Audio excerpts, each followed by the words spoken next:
Leadership is built off influence. So if you want to be a good leader, you have to have influence. Because if you try to make people do things by your position and authority, you're not really leading, you're forcing. And there's a difference. So then that leads us to two questions. First one is, what is influence? And the second one is, how do you build it? A great definition for influence when it comes to leadership is this. It's the relationship and respect you have with your team or others that causes them to act for you and with you. So then, how do you build that influence with others? Influence is also the reason why you don't have to have a position to lead. You just build that respect and relationship with others and then lead people somewhere because of that. So then, how do you build influence with others? Let's look at some ways. First, you have to be someone they can trust. Because think about it. If they can't trust you, why would they follow you? For you, if there's a manager or boss who you can't trust, do they have much influence with you?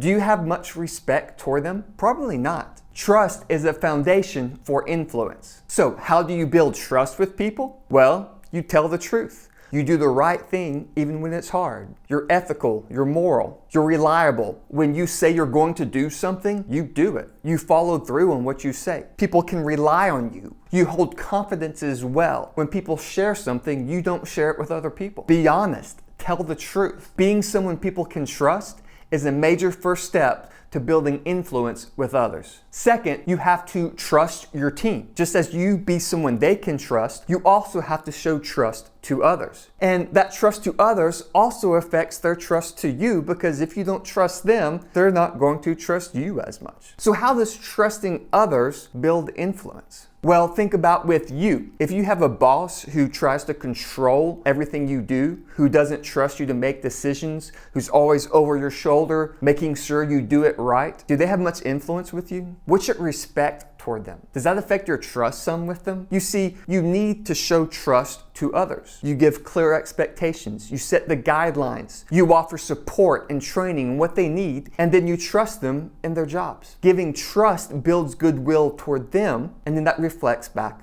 on you. Third, build relationships and care about your people. You see, if you don't care about people, you're not going to have influence with them. Now, relationship doesn't mean you're BFFs or you're hanging out all the time or whatever it may be. You just get to know your people and you care about them. Now, you probably can think about in your own life when you know someone doesn't care a thing about you, they don't have much influence with you because they don't care. But when somebody cares about you and then they give you feedback, you're more likely to listen to it. You're more likely to have more respect toward them, and they're more likely to have more influence with you. I don't have like a secret formula on how they care. You just need to care about your people and their well-being and them as people. To build relationships, you just get to know them. Make sure you know their names. Make sure you know something about them. Ask how they are. Tell them good morning. Just get to know them and care about them, and that can go a long way in building influence with them. Fourth, take ownership and give credit away. You see, for many leaders, it's easy when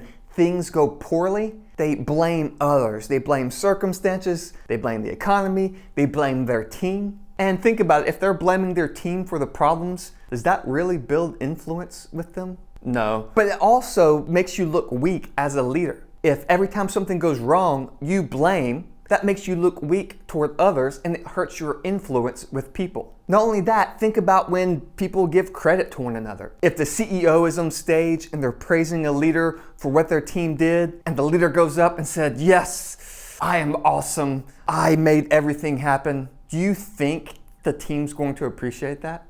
No. How do you think that's going to affect the relationship with the team, the respect, the influence?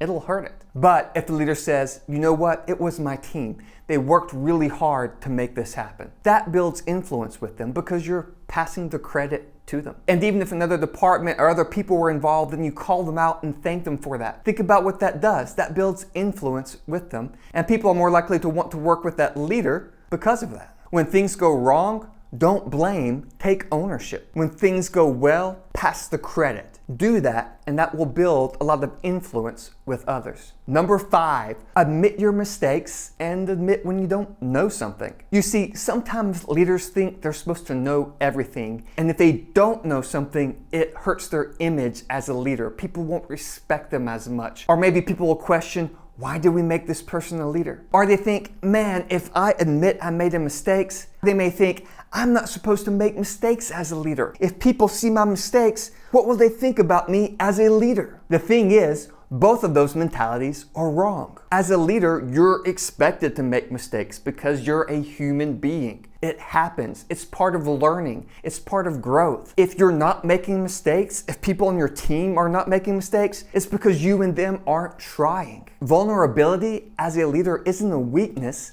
it's the strength. When you admit your mistakes and when you don't know something and just ask for input, people respect you for that. When you try to hide it, often, first of all, people generally see your mistakes anyway, so they lose trust with you and you look fake. And the same thing when we don't know something, eventually it's going to come out that you don't know and you'll look dumb because of it and it will hurt your influence with others. When it comes to not knowing something, it's better to ask the question and look stupid instead of staying stupid. Ask the question, learn the information you need. Remember, you're not expected to know everything. That's why you hire great people and listen to others, because others know things you don't and you can learn a lot from others. Number 6, ask for feedback. When you are someone who accepts feedback from others, that builds goodwill with people and they respect you for that because you're not being pretentious, you're not pretending that you know stuff or you're this great person or responding negatively when people disagree with you or say something. You are someone who's willing to learn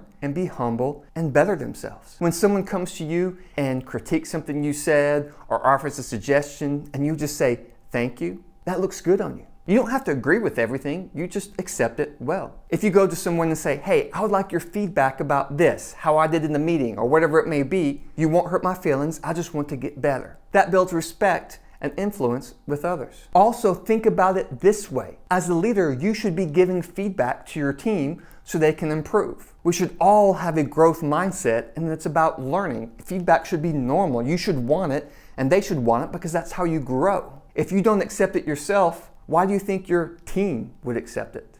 Something to think about. Number 7, serve the team and the mission, not yourself. You see, sometimes leaders get into leadership with the wrong motive. They are about them and their career, or about what they can get out of it, the perks, the parking spot, the respect, the rewards, the extra money, whatever it may be. The whole point of being in that leadership position is about what they can get out of it. And if that's their motive, if that's the mentality, how do you think it affects them as a leader? Say for you, if you know your boss is just about their career and what they do is not for the good of the team or for the organization or the mission, it's about advancing themselves. What kind of respect are you going to have toward that person? Probably not a lot. You see, when you're self-centered, that hurts your relationship with the team because they see that. And they won't respect you and you will hurt your influence with them because of that. But if you have the right motive, the service motive, where you're about serving the mission and serving your team so they can accomplish the mission, and you're about your team and helping them be their best, that is building influence. So a great key to building influence with people is being someone who has the right motive, who is about serving, not about themselves. Now, one aspect about leadership